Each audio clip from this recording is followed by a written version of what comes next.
Hello students, I am R.V. Sharma. Today I am going to explain in front of yours जंतुओं में रासायनिक समन्वयन, chemical coordination in animals.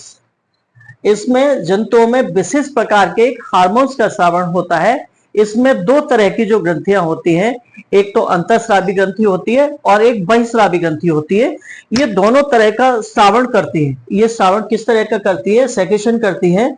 जो hormones तथा अंतःस्रावी ग्रंथियां होती है, ये उच्च कोटि के जीवों में पाई जाती है, जो एक विशेष जंतु में रासायनिक पदार्थों द्वारा शारीरिक क्रियाओं का नियंत्रण करती है।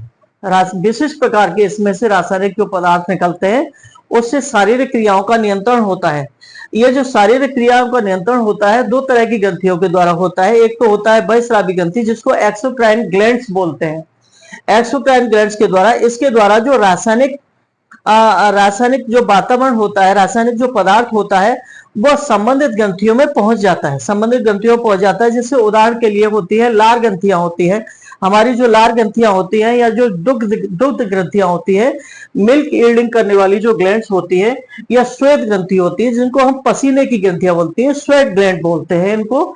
और एक जो तेली ग्रंथि होती है, तेली ग्रंथि गर्मियों के दिनों में, हम गर्मी में धूप में चलते हैं तो हमारी पसीने से जो त्वचा होती है चिकनी हो जाती है, वो ऑयल ग्लैंड्स के कारण होती है।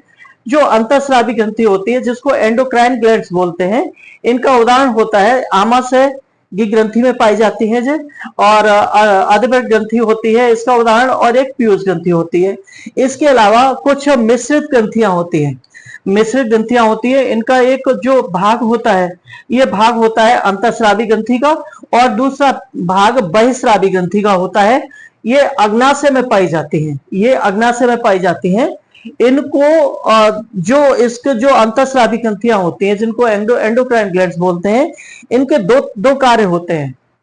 ये एक तो नलिका विहीन होती है, और संबंधित जो रासायनिक पदार्थ होते हैं इनमें से जो निकलते हैं, इनमें से जो स्रावित होते हैं, वो सीधे ब्लड में पहुंचाती हैं।